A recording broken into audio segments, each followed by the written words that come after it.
trusted news source, ABC6 News at Noon. Good afternoon, everyone. Thank you so much for joining us. I'm Doreen Scanlon. We begin today with the weather. Here's a live look outside with our sky cam. Where'd all that snow go? Our little dusting from overnight has disappeared. Chelsea is in the weather center with more on our forecast. Hi, Chelsea. Hey, Doreen, it's not even that warm outside today, but we are seeing full sunshine in most locations, so that has melted quite a bit of that coating of snow that we experienced overnight. Some spots in the shade or some spots farthest inland may still have that little coating out there, but overall, most of it has already melted away. Temperatures are above freezing in the upper 30s range, and it's a little bit breezy, which is making us feel more like the upper 20s, but that doesn't matter when it comes to the snow actually melting. Most locations are above freezing in the mid to upper 30s right now. It's a chilly day across southern New England, and again, some of our inland locations farthest north and west are a little bit cooler, are a little bit closer to freezing, so that snow may linger just a little bit longer there, but all in all, it wasn't a lot of snow, and we have warmer conditions in the coming days, so all of that will be gone. Satellite radar image shows you sunshine right now. There are clouds off to our west, though, and I'm expecting clouds to continue to roll in as we head through the afternoon and evening hours, and we end up mostly cloudy overnight with temperatures staying in the upper 20s and low 30s. Again, tomorrow's a bit warmer, and Saturday's even warmer than that. Temperatures should be making it into the 60s. I'll have much more in just a few minutes. Doreen? All right, Chelsea, thank you. And now to our coverage of the coronavirus. And Governor Dan McKee will be holding a press briefing this afternoon discussing the state's latest efforts in the fight against COVID-19. This after the governor posted a 2-minute-long video to his social media channels Wednesday. He says Rhode Island risks losing some progress against the virus if residents don't practice mitigation over the next 6 weeks. The governor says booster shots are important, along with testing when you feel sick, and he wants you to consider masking up on your own in a crowded indoor setting. If we don't take these next 6 weeks seriously, we risk all the progress that we've made together. My team continues to work daily with the Department of Health to monitor our hospitalizations and COVID fatalities. I want to be clear. All options remain on the table in terms of mitigation strategies, including reinstating an indoor mask mandate. Now that briefing is at 2 o'clock. We'll have a full wrap up today on ABC6 News, first at 4. And the Rhode Island Department of Health says its email and voicemail boxes are overwhelmed with calls, particularly about COVID testing. RIDO says you should wait at least 48 to 72 hours after getting a PCR test at a state-run site before contacting them. There were testing delays last week associated with an equipment issue at the private laboratory that does the processing. You should get a text or email notification when your results are ready. And Kent Hospital in Warwick is considering a delay to some non-urgent procedures. The interim president there told the Associated Press the hospital is near capacity, blaming people letting their guards down over the holidays. Lifespan is also seeing a crisis-level staffing shortage as coronavirus cases surge across New England. Up in Maine, Governor Janet Mills activated up to 75 National Guard members to help with record-breaking COVID hospitalizations. And now to some breaking national news. Just moments ago, reality TV star Josh Duggar found guilty of downloading and possessing child pornography. A federal jury in Arkansas convicting the 33-year-old. He faces up to 20 years in prison and up to $500,000 in fines. Duggar is known for his family show 19 Kids and Counting. It was canceled in 2015 after Duggar admitted to molesting his sisters. And now developing this afternoon, bus drivers in Smithfield took to the streets today practicing picketing in the event drivers go on strike. The group has been working without a contract for more than a year now, and it is not the only district taking a stand. ABC6 News reporter Laura Puglisi is live at the Durham bus yard with those details. Laura? Well, Doreen, the group tells me that the last thing they want to do is go on strike and impact families, but they're not satisfied with what the company is offering them. They say Smithfield bus drivers are among the lowest paid in the state, and they say it is time for a change. No contract. No peace.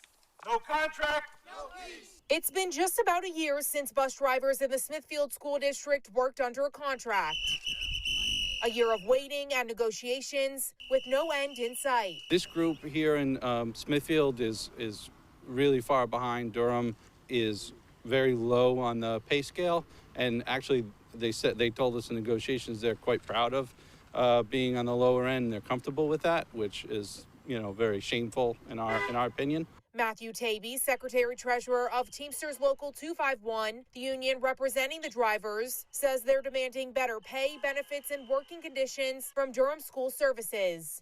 Back in October, members voted to authorize a strike and say while that is a last resort, they're getting closer to that point every day.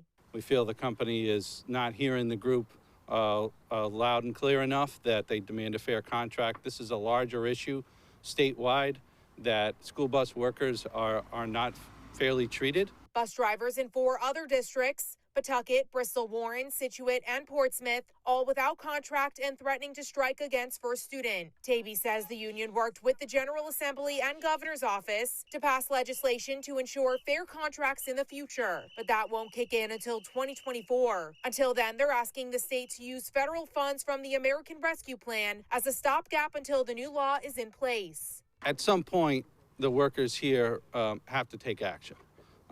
This is a one step in the process, and the ultimate step is to go out on strike. The company has been delaying. We feel they've committed unfair labor practices, which we filed charges on, and it's been very difficult and frustrating for the workers who have been working throughout the pandemic, have dealt with COVID issues, and are not fairly treated. We did reach out to Durham School Services and First Student for comment. We also reached out to the governor's office as well. We have not yet heard back. We'll keep you updated. For now, reporting live in Smithfield, I'm Laura Puglisi, ABC6 News. Laura, thank you. And a man accused of robbing McDonald's in Swansea was tracked down in Warren in connection with another robbery. Police say Devin Vieira of Warren attempted to rob the McDonald's on James Reynolds Road Tuesday. According to police, Vieira approached the cashier demanding money, but when that cashier refused, Vieira fled. He's expected to appear in court in Rhode Island first, and Swansea police are working to have him brought back to Mass to face these charges. And Barrington police are searching for a home invasion suspect. Police say the person in this photo forcibly entered a house on County Road Saturday and stole multiple items while inside. If you know anything about this, Barrington police ask you to give them a call. Massachusetts State Police arrest a Taunton man on firearm charges after they say they clocked him going over 100 miles per hour on Route 24 Monday. Police say 19-year-old Kelson Santos was arrested for illegally carrying a gun under his passenger seat. According to police, Santos is not licensed to carry a gun and has an active restraining order that prohibits him from doing so. He was held without bail. A 16-year-old passenger was transferred to DCF custody. And Mansfield firefighters had to clean up a messy scene after a crash on West Street Monday night. The firefighters union there shared these pictures of a car that hit a pole, bringing wires down. Firefighters say only the one car was involved and the driver was taken to the hospital with non-life-threatening injuries. Mansfield Light and Electric also responded to the scene. Warwick Mayor Frank Picozzi is warning residents of trash pickup delays. Picozzi says 8 trash trucks are currently out of service with supply chain issues slowing down repairs. There are also 7 sanitation workers out sick, some with coronavirus. Picozzi says residents should still put their trash out on the normal day, but if the city doesn't get to it, they'll pick it up one day later. The mayor says those sanitation workers who are working are pulling extra weight, so he suggests giving them a friendly wave. Well, coming up next, the Bay State officially has a new U.S. attorney. How Rachel Rollins' confirmation is making history for Massachusetts. And former Senator Bob Dole's casket lying in the U.S. Capitol today. How congressional leaders are paying their final tributes to him. And a little later, supply chain issues finally starting to ease up, while economists say the worst should be behind us.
Rachel Rollins is officially the new U.S. Attorney in Massachusetts. Vice President Kamala Harris had to break a 50-50 tie in the full Senate to confirm her.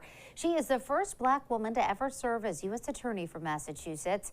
Rollins has led the Suffolk County DA's office since 2019 and has been a strong advocate for police reform.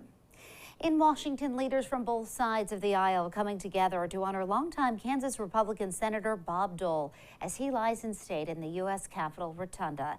ABC's M. Wynn is there. Honoring Senator Bob Dole, a well-respected and powerful Republican leader in Congress, known for his humor and humility. President Biden calling the late Kansas senator an American giant and a friend. Robert Joseph Dole. He belongs here, in this place, in this temple of liberty and to temple to possibilities. Dole volunteered for the Army shortly after the Japanese attack on Pearl Harbor at 19 years old.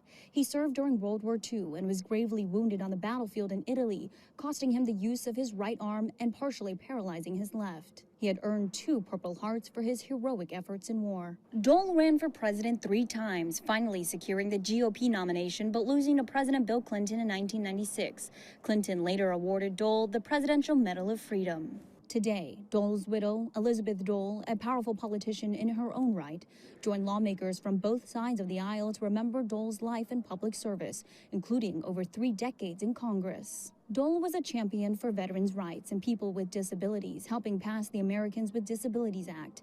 He also proudly voted for both the Civil Rights Act and the Voting Rights Act, 2 issues that have become highly partisan today. He spent decades carrying fellow veterans and Americans with disabilities on his shoulders. In his final op-ed written days before his death, Dole criticized current political divides and urged Congress to work together for the common good, a sentiment echoed by the president today.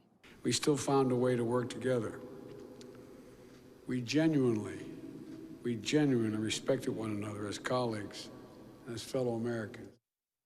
Dole's casket will lie in state for public viewing for those who are invited until tonight. And then tomorrow, a funeral service at the Washington National Cathedral. M1, ABC News, Capitol Hill. And still ahead, supply chain issues starting to ease up just in time for the holidays, while economists are saying the worst is behind us now. And Instagram bringing back the chronological feed next year, what the CEO says is the reason for this change.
In consumer news this afternoon, supply chain issues are starting to ease just in time for Christmas.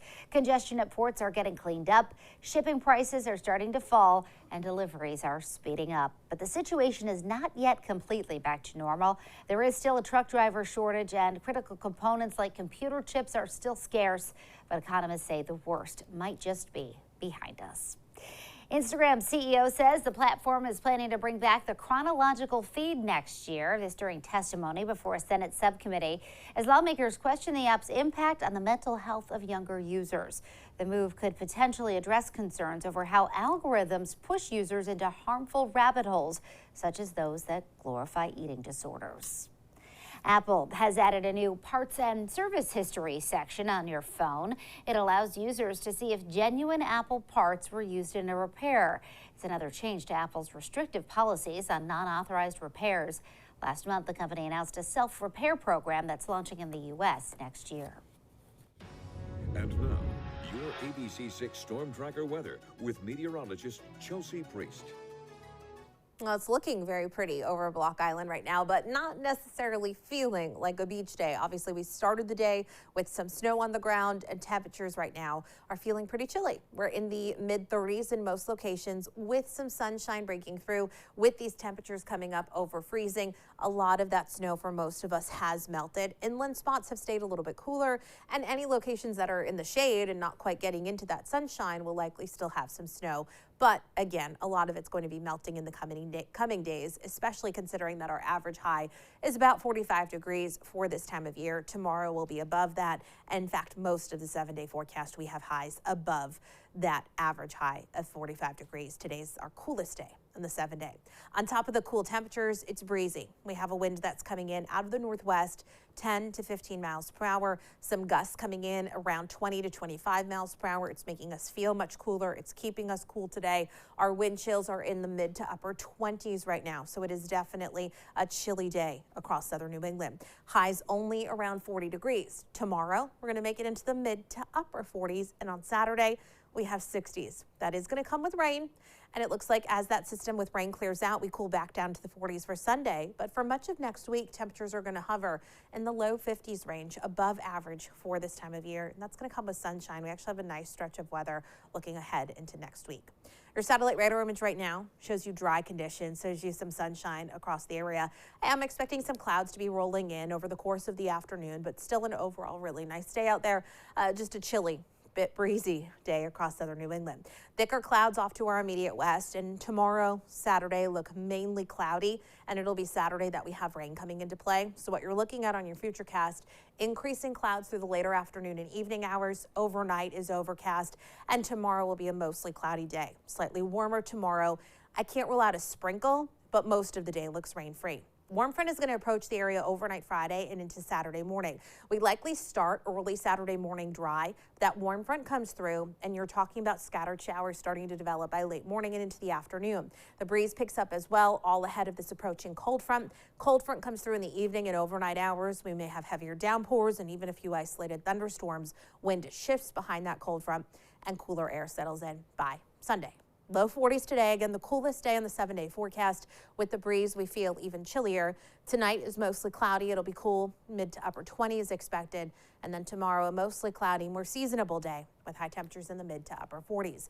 Your 7-day forecast shows low 40s today, upper 40s tomorrow, and then low 60s on Saturday. That's going to come with rain and windy conditions, especially later in the day and into the evening. Cooling down on Sunday, but again, a nice stretch into the start of next week with temperatures in the low 50s. Doreen? All right, Chels, thanks. These are busy days ahead. Still to come here at noon, one family slaying the holidays with amazing Christmas cards, and it is all documented. Where else but on TikTok?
Did you know today is National Christmas Card Day? One woman has documented her own family's decades of Christmas card photos, all dreamed up by her dad in a series of videos on TikTok. Here's ABC's Will Gans with more. Since 1992, the Osier family from Colleyville, Texas, cramming a sleigh full of Christmas spirit into their annual holiday card. Antlers and hats in 1993, evolving into an elf costume in 94. And in 1995, the Osiers leveled up. The card captioned, "Merry Christmas from the tree of us." At what point were you like, okay, my family's doing something that most others don't? Yeah, I think it was when we rented the donkey.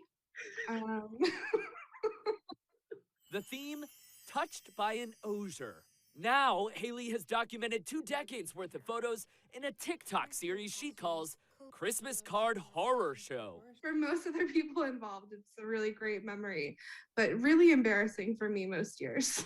Eventually, Gary, Vicky, and Haley ditched the Yuletide theme altogether. 2006 was the year of Gary Bob SquarePants. I got to wear SpongeBob pajamas, which big step up from having to really be in costume or be in character. In hindsight, only one photo can be the true star atop the Osier family tree of Christmas cards. So he wanted to be baby Jesus, and my mom, very evangelical, was like, this is not happening, we're not doing that. And so he still found a way to be an almost naked baby. Behold, the 1998 Osier family holiday card. What is the one word you would use to describe the New Year's baby photo? Horror. That is the Christmas Card Horror Show in one picture. Haley's advice for families looking to level up their own Christmas card photos? Well, keep it topical, think outside of the box, and maybe avoid any ideas that involve your dad dressing up as a baby. Will Gans, ABC News, New York. I will never complain about my mom's cards ever again. All right, coming up next at noon, I'm detecting notes of cookies and cream in this one. The new wine collab from Oreo. We're going to check back in with Chelsea, too. She has one more look at the afternoon forecast right after this.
Well, the mad food and beverage scientists have been busy. Check this out. Oreo and Barefoot Wine have teamed up for quite the concoction. It is a cookie wine, a small batch of wine called Barefoot by Oreo Thins Red Blend Wine.